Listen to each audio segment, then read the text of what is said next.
बिना बोले प्रभाव डालना, बोल कर प्रभाव डालना, कितना फर्क है।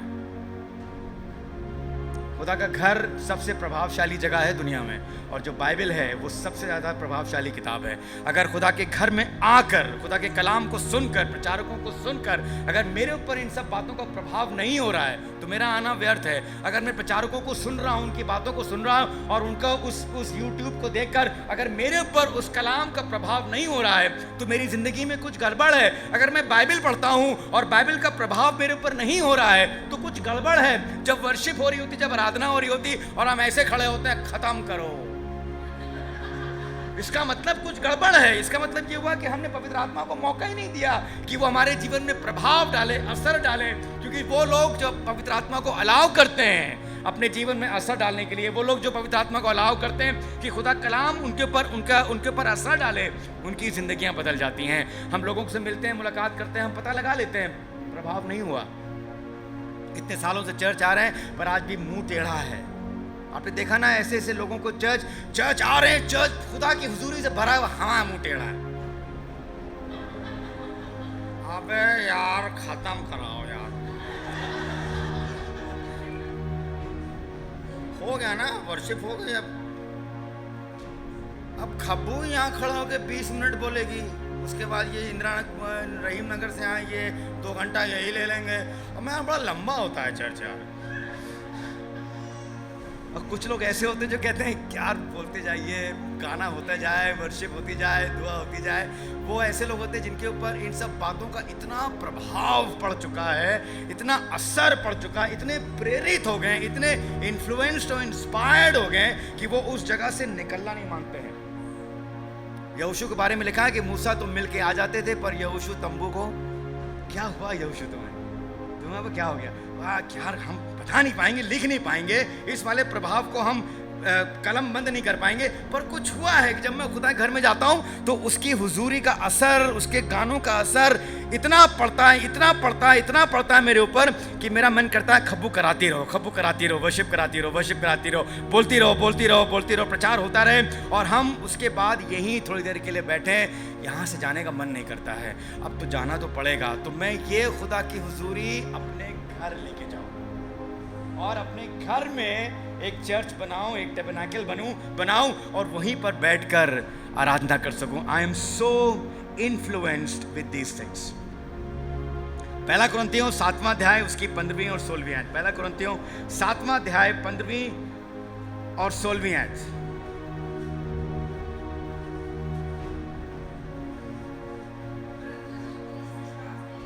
जी, अलग हो तो होने दो। हाँ जी, हाँ जी, जी। क्योंकि हे स्त्री, 16वीं आयत है, क्योंकि हे स्त्री तू क्या जानती है कि तू अपने पति का उद्धार करा ले, और हे पुरुष तू क्या जानता है कि तू अपनी पत्नी का उद्धार करा ले। कैसे कराएंगे उद्धार? ये वो फैमिली के बारे में है जिसमें हस्बैंड या वाइफ अनबिलीवर है और पत्नी आती है चर्च, या पति अकेले आता है चर्च। अब जब पत्नी अकेले चर्च आ रही है और बैठी है और वो देख रही है कि लोग अपने हस्बैंड के साथ, अपनी वाइफ के साथ खुदा घर में आ रहे हैं, तो उसको थोड़ा सा एम्बैरेसमेंट लग रहा है, थोड़ा अजीब सा लग रहा है। क्या जाने कि ये पत्नी अपने पति का उद्धार करा ले। कैसे कराएगी? चर्च हुआ, चर्च में इबादत हुई, ये पत्नी ने हाथ उठा के दुआ करी, रोई, इसने इबादत करी, इसने प्रचार किया, इसने खिदमत करी, व्हाटएवर इट इज। जब वो घर गई तो पति तो विश्वासी नहीं है। अब यहां पर एक सीन क्रिएट होता है और मैं चाहूंगा कि आप अपना कैमरा उस घर पे लेके जाइए जहां पर पत्नी ने उबर करके अपने घर पहुंची है और पति आया ही नहीं है चर्च। पति चर्च नहीं आता है, पति अविश्वासी है। पत्नी चर्च अटेंड करके, खाना खा के, लंच करके, बर्तन धोकर, सबसे अच्छा रिश्ता बनाकर घर आई है उबर से, और पति उससे पूछ रहा कहाँ गई थी, कहाँ गई थी तुम?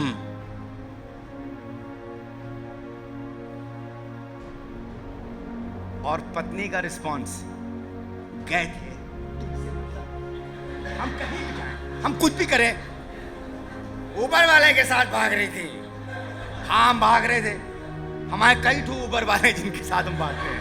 हमारा नाम ही है ऊबर, रन अवे ऊबर। हम भागते हैं। पत्नियों क्या जाने कि तुम्हारे अच्छे प्रभाव से वो पति खुदा के घर में आए। मुश्किल काम है। अव्वल तो ऐसी शादी करे ना, पर अगर कर ली तो कर ली, है ना, और तोड़ी जा नहीं सकती क्योंकि खुदा के घर में है ना। अब तो फंस गए। तो जब फंस गए तो अब आप दूसरा फॉर्मूला अडॉप्ट करिए, और वो फॉर्मूला ये अडॉप्ट होना चाहिए कि क्या जाने कि तुम्हारे अच्छे प्रभाव से तुम उसे खुदा के घर में ले आओ। घर पहुंची पत्नी, पति टुन्न पड़ा है कोई बात नहीं, हम उसके लिए दुआ कर रहे हैं, उसकी सेवा कर रहे हैं, उसकी मदद कर रहे हैं, उसके लिए प्रार्थना कर रहे हैं, उसको इनकरेज कर रहे हैं, घर में मीटिंग कर रहे हैं, रोज़ा रख के दुआ कर रहे हैं, एक अच्छी पत्नी का, एक अच्छे विश्वासी का उदाहरण रख रहे हैं। क्या जाने कि एक दिन यही पति खड़ा होकर कहे, यही पत्नी खड़ा होकर कहे, मैंने तुम्हारी ज़िंदगी देखी है, पिछले 10 सालों से मैं तुम्हारी ज़िंदगी देख रहा हूँ, तुमने आज तक मुझसे लड़ाई नहीं करी, मैंने इतनी दारू पी, मैंने इतनी नालायकी करी, पर तुमने मुझसे प्यार किया। तुम्हारे खुदा में कुछ है, तुम्हारे खुदा में कुछ है। मैं भी चर्च चलूँगा, मैं भी चर्च आऊँगा। और ऐसी बहुत सी कहानियाँ हैं, ऐसी बहुत सी गवाहियाँ हैं जिनमें पत्नियों ने और पतियों ने उद्धार प्राप्त किया, क्योंकि एक पार्टनर की गवाही घर में बहुत अच्छी थी। आपके घर में, आपकी चर्च में गवाही बहुत टॉप की है, but how is your testimony at home? आपके घर की गवाही कैसी है? दाऊद के बारे में एक बहुत मैं जब दाऊद का पूरी उसकी कहानी पढ़ रहा था तो मुझे ये समझ में आया कि दाऊद ने बाजे बनाए, दाऊद ने वर्शिप करी, दाऊद ने वो टैबरनेकल ऑफ डेविड बनाया, और उसने बड़े बड़े महारत हासिल किए, बड़ी बड़ी लड़ाइयाँ उसने लड़ी। Great warrior. यहाँ तक कि खुदा कलाम में लिखा है कि मुझे एक ऐसा शख्स मिल गया जिसका दिल मेरे दिल के मुताबिक है। Great man. आप दाऊद की हिस्ट्री पढ़िए, आपको मजा आ जाएगा। ऐसे मारा उसने गोलायत को, ऐसे उसने गाने गाए, ऐसे उसने वर्शिप करी, ऐसे उसने डांस किया। जब वो दाऊदपुर में हैत के संदूक को लेकर आ रहा था, फिलिस्तीन छुड़ा के, he was so happy. But come to his house, आप दाऊद के घर में आइए, आपको पता लगेगा कि दाऊद ने अपने बच्चों से कभी कुछ नहीं बोला, क्योंकि वो ये नहीं चाहता था कि वो अपने बच्चों को उदास करे। अगर आपने पढ़ा है बाइबल तो आपको पता लगेगा कि बाप ने अपने बच्चों से कुछ बोला ही नहीं, सिर्फ इसलिए कि वो ये नहीं चाहता था कि वो बच्चों को उदास करे। और इसके बच्चे जब बड़े हुए, सुनिएगा बच्चों की कहानी, इनके घर में व्यभिचार हुआ, भाई बहनों में व्यभिचार हुआ। इसके बेटे ने, अदोनिया ने बगावत करी, अबसलोम ने बगावत करी। इसके घर में खुशी थी नहीं। ग्रेट मैन, पर अपने बच्चों के ऊपर उसने बुरा प्रभाव डाला। एली के बच्चे लुच्चे थे। क्या करा एली ने? एली पादरी था, पर शायद एली ने अपने बच्चों पर अच्छा प्रभाव नहीं डाला। वो सेवा बहुत अच्छी करता था, लोगों से उसका अच्छा रेपुटेशन था, लोगों से अच्छी बातचीत थी, खुदा से भी उसकी अच्छी मुलाकात थी, पर अपने बच्चों से पता नहीं कैसे बात करता था, कैसे नालायकी करता था, किस तरीके से बात करता था कि उसके बच्चे लुच्चे निकल गए। बच्चे लुच्चे निकल गए, खुदा की मर्जी, बच्चे अच्छे बन गए, खुदा की मर्जी। नहीं, ये नहीं होता है। हमारा काम होता है as a parent, as a माँ बाप, कि हम अपने बच्चों को सही रास्ते पर लेके चलें, ताकि उनके जीवन से खुदा के नाम को जलाल मिले। Very important how we are influencing people. Elisha के बारे में लिखा है कि वो अक्सर करके एक घर में जाया करता था, और उस घर में जाकर लोगों से बात करता था। एक कपिल था, ओल्ड कपिल था, उनके साथ बैठता था, उनके साथ बात करता था। और ऐसा लिखा है खुदा कलाम में, दूसरा राजा उसका 4वां अध्याय उसकी 8वीं आयत से, कि एक दिन ऐसा हुआ कि उस औरत ने एलीशा के लिए अपने आदमी से कहा कि मुझे प्रतीत होता है कि ये परमेश्वर का जन है। 7वीं आयत से पढ़ें।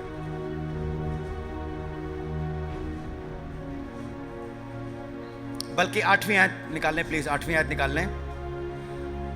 8 9वीं आयत से पढ़िए।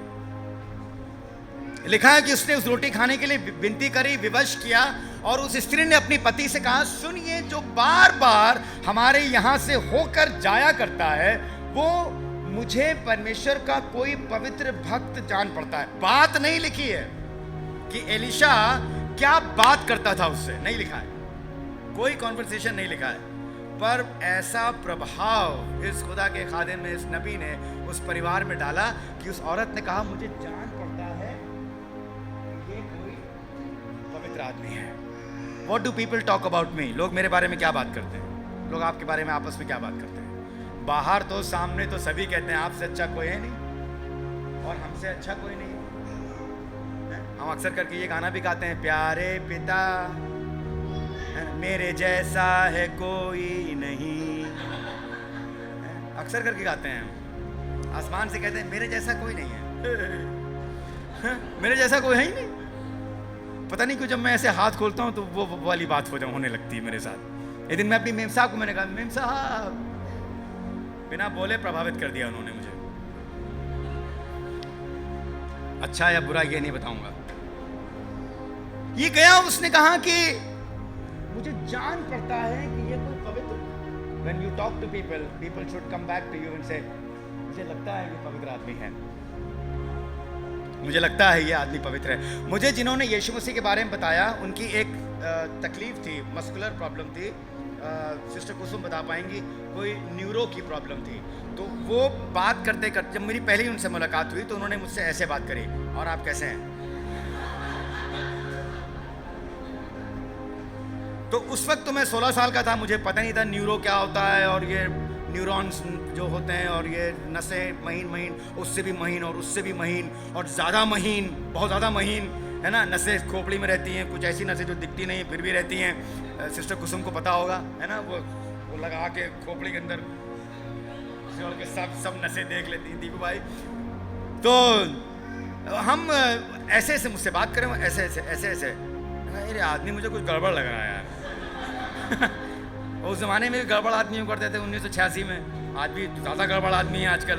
उस ज़माने में गड़बड़ थे पर कम गड़बड़ थे, इक्का दुक्का थे। आज दुक्का इक्का है, वो ढेर सारे हैं, बहुत गड़बड़ होती है। मैंने कहा यार मुझे ये आदमी को मुझे अजीब से लग रहा है। पहली बार, दूसरी बार मुझसे मुलाकात करी ऐसे ऐसे, पर भाई साहब जब उन्होंने प्रचार करना शुरू किया तो मेरी आँख ऐसे ऐसे होने लगी। 1 महीना उन्होंने मुझे इसी तरह प्रचार किया, इसी तरह, और मैं भी बिल्कुल प्रचार को सुनता रहा। और 1 महीने के बाद जब मेरी थोड़ी सी हिम्मत खुली, मैंने उनसे पूछा, अंकल ये आपको क्यों होता है, ये क्या चीज़ है? तो उन्होंने बताया कि उनकी न्यूरो की प्रॉब्लम होती है ना, न्यूरोलॉजी की प्रॉब्लम है, नर्व्स की कोई प्रॉब्लम है। Then I repented and I said, मैं कितना हंसता था और मैं कितनी एक्टिंग करता। हमारे क्लास में जब मैं पढ़ाता था लमार्टिन, हमारे क्लास में एक बच्चा था और उसकी आदत थी ऐसे करने की, ऐसे। तो मैंने उसको कहा कि ये तुम क्या कर रहे हो ऐसे ऐसे, क्या मतलब है तुम्हारा? बड़ा ख़राब आदमी हो तुम, क्लास 8 में, very bad boy, I will take you to the principal, मैं तुम्हें प्रिंसिपल के पास लेके जाऊंगा। ऐसे मैंने कहा बाहर निकलो।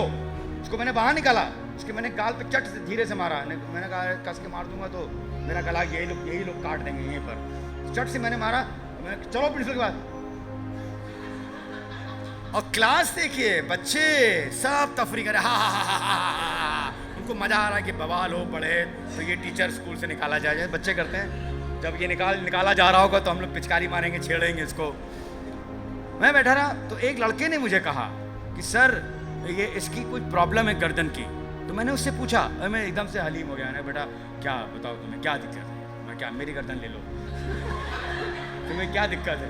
तो वो कहने लगा कि सर मेरे सामने वाली खिड़की पर एक लड़का रहता था, एक आदमी रहता था, और उस आदमी की ये दिक्कत थी, और मैं उसको रोज सुबह दोपहर शाम छेड़ा करता था। चांद का टुकड़ा नहीं था वो, छेड़ा करता था। और मैं उसे इतना छेड़ता था, उसके इस एक्टिंग से इतना प्रभावित हुआ कि अब ये मुझे भी हो गया। मैं भी घर में ऐसे ही रहता हूँ, पूरे टाइम ऐसे रहता हूँ। और वो पता नहीं बच्चा कहाँ है, जेल में तो नहीं है, सही सलामत है, किसी ने मारा तो नहीं है उसको, क्योंकि वो जब बड़ा हो गया होगा तो वो ऐसे ही कर रहा होगा। प्रभाव डालना, influence is such a big word. उसने कहा मुझे जान पड़ता है ये आदमी पवित्र है, और मैं इसके लिए क्या करूँगी? एक कमरा बनाऊंगी, एक टेबल लगाऊंगी, एक लैंप स्टैंड लगाऊंगी, एक पलंग दूंगी, ताकि ये जब कभी, ऐसा लिखा ना, जब कभी ये आया जाए हमारे यहाँ आए तब उसी में टिका रहे। दैट मीन्स इतना प्रभाव डाला एलिशा ने उस जोड़े के ऊपर कि उस जोड़े ने कहा कि यहीं आके टिक जाओ, यहीं आके रह जाओ। हमारी ज़िंदगी में भी यही वाला असर होना चाहिए कि हम ऐसे लोगों पे प्रभाव डालें कि लोग हमसे जुड़ जाएं और कह दें भैया आपसे अच्छा कोई दोस्त है नहीं, हमसे दोस्ती कर लीजिए, हमसे दोस्ती कर लीजिए। एक और कहानी है जो बहुत इंटरेस्टिंग है और वो है यूसुफ और पोतीफर की बीवी।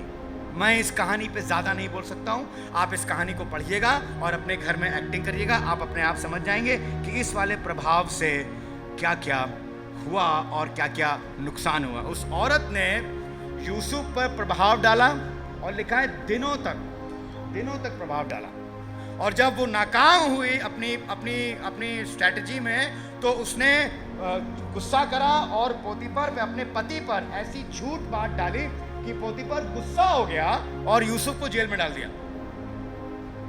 ये हमारे हाथ में, हमारे शब्दों में है, हमारे एक्सप्रेशन पे है, हमारी बॉडी लैंग्वेज में है कि हम लोगों पर किस तरीके का प्रभाव डाल रहे हैं और किस तरीके से लोग हमें रिसीव कर रहे हैं, हम लोगों से मुलाकात कर रहे हैं और कैसे बात कर रहे हैं। खुदा का घर, उसका कलाम, उसकी बातें, उसके लोग, ये सब इतनी ज़बरदस्त प्रभाव हमारी ज़िंदगी में पड़ना चाहिए कि हम भी बदल कर कुछ और ही मनुष्य हो जाएं। जब आप पादरी से मिलें, जब अपने पासबान से मिलें, तो आप इतने प्रभावित हों कि आपके दिल में भी ये जोश जागे, मैं भी पादरी बनूंगा, मैं भी पादरी बनूंगा। जैसे कहते हैं सिगरेट से सिगरेट जलाती है ना, वैसी पादरी से पादरी भी बनते हैं। आपका पासबान बहुत बढ़िया आदमी। जब मेरी उनसे 1986 में मुलाकात हुई तो मैंने जब उनको देखा खिदमत करते हुए, काम करते हुए, प्रचार करते हुए, अन्य भाषाएं बोलते हुए, तो वो उस समय से मेरा दिल उनसे ऐसा लग गया कि तमाम झंझटों और तमाम लड़ाई और तमाम आर्ग्यूमेंट्स के बाद भी 1986 से 2024 कितने साल हो गए, 40, 37, 38 साल हो गए, है ना, तब से हमारी दोस्ती बनी है। इतना ज़्यादा प्रभाव आपके खादिम ने, आपके पास्टर ने मेरे ऊपर डाला और आज भी डालते हैं कि मैं उनको एडमायर करता हूँ, उनको अडोर करता हूँ, उनको निहारता हूँ, कभी कभी उनकी बातों से प्रभावित हो जाता हूँ और कभी कभी तो मैं ये कहता हूँ अपने दिल में, खुदा बाप जो अकल तूने पास्टर राजीव को दी है मुझे भी दे दे। वो ऊपर से आवाज़ आती है, नहीं तुझे नहीं दूंगा, तुझे मैंने कुछ और दिया है जो राजीव भाई के पास नहीं है। और मैं कहता हूँ वाह थैंक यू, कुछ तो दिया तूने मुझे। Man of wisdom, man of intellect, he knows how to talk. आप उनसे लकड़ी से लेके लोहे के बारे में कुछ भी पूछ लीजिए, गाड़ियों के बारे में पूछ लीजिए, तो वो सब कुछ बता देते हैं। हमारा स्कूल, हमारा घर, हमारे बच्चे, हमारा परिवार, उनके गाइडेंस से, बिशप साहब के गाइडेंस, बिशप साहब टोनी ब्लैक ग्रेट मैन, सिर्फ खड़े जाते हैं और लोग प्रभावित हो जाते हैं। एक सिर्फ आते हैं, स्टेज पर आते हैं और एक खुशी की लहर दौड़ जाती है ना। सबको पता होता है कि अब ये कोई गंदी बात नहीं करेंगे, तुम नालायक, तुम नालायक, तुम नालायक। ऐसे शादी बिना किताब पढ़ते हैं हम तो, एक एक किताब, जमात मेहरबानी से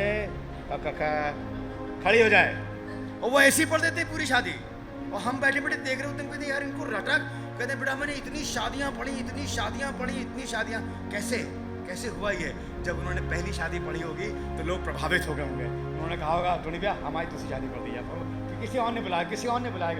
जब उन्होंने पहला प्रचार किया होगा तो लोगों ने कहा होगा यार ये बड़ा अच्छा प्रचार करते हैं। जब उन्होंने पहला चर्च बनाया होगा तो लोगों ने कहा होगा यार ये बड़ा अच्छा चर्च बनाते हैं। जब इन्होंने पहली चर्च बिल्डिंग बनाई होगी तो लोगों ने अंदर जाके कहा होगा ये इतनी ज़बरदस्त चर्च बिल्डिंग बनी है कि इसका आर्किटेक्ट कौन है, बिशप साहब हैं और राजीव भाई हैं, ठीक है इन दोनों को बुलाइए और ये दोनों आके हमारा church. So much of influence, godly influence.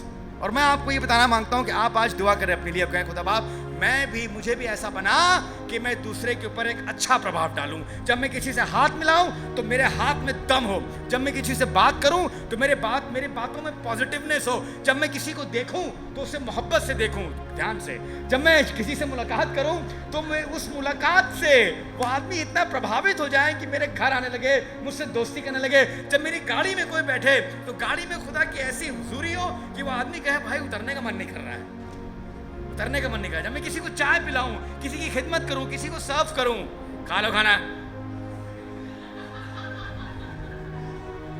बाहर देखिए यही लेडी, फिर लेडी, यही लेडी किसी को खाना सर्व कर रही है, भैया आपने खाया, मैं अभी लेकर आती हूँ। और घर में कभी पति से नहीं कहा होगा खाना खाया आपने, कभी नहीं कहा होगा। और पति भी रुका रहता है कि मेरी पत्नी कहे खाना खाना खाया, वो भी नहीं खाता है। यदि एक बार मोहब्बत से बोल दो पेट भर जाएगा। मोहब्बत से खाना खाना, फ्रिज में रखा है 3 दिन पुराना, तो खोलो फ्रिज, निकालो, गरम करो, खाओ। तो तंग आ गई हूँ। तो बताते नहीं हो कितने बजे आओगे, कितने बजे जाओगे। अरे मेरा बॉस नहीं तो मुझे बताता है कि वो मुझे कितने बजे छोड़ेगा, कितने बजे पकड़ेगा। मैं आ गया, खाना है नहीं है, बनाओ।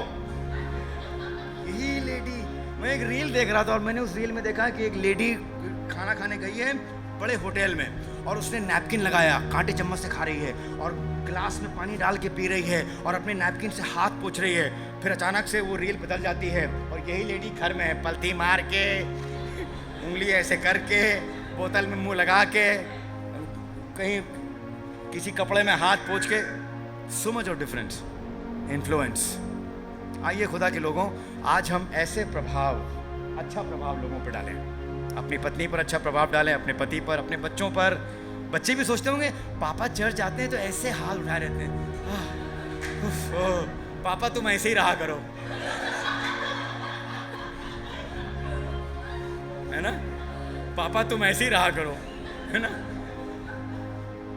और क्योंकि बच्चे कहते होंगे हाथ उठा रहे ना, ये हाथ हमको दे दे ठाकुर। ये हाथ रहेंगे नहीं ना, हम पर उठेंगे ना ऊपर उठेंगे। ऐसे तो बड़े पापा रोने लगे, पापा रो रहे हैं आराधना वर्षिप में। ओ वेरी गुड, बहुत बढ़िया। और यही पापा घर पहुंचे तो एकदम रावण बन गए, 8-18 सर निकल आए। लड़का कह रहा है अरे पापा आप तो अभी 10 मिनट पहले चर्च से होकर आए, और चर्च तो बगल ही में। माफ करिएगा, आपके जो बगल में रहते हैं उनके लिए नहीं है, ये 40 किलोमीटर दूर वाले लोगों के लिए है, 100 किलोमीटर दूर वाले लोगों के लिए है। पापा आप तो बिल्कुल ऐसा प्रभाव अपने बच्चों पर डालें कि बच्चे कहें मैं पापा जैसा बनूंगा, मैं पादरी बनूंगा, मैं सेवा करूंगा। ऐसा कीबोर्ड बजाएं कि आपके बजाने से लोग कहें कि मैं भी कीबोर्ड बजाऊंगा। आज खप्पू ने इतनी बढ़िया वर्शिप कराई, इतनी बढ़िया प्रेज कराई कि मैं वहां बैठ के मैं ये सोच रहा था कि यार काश मैं खप्पू की उम्र का होता, काश मैं खप्पू की उम्र का होता।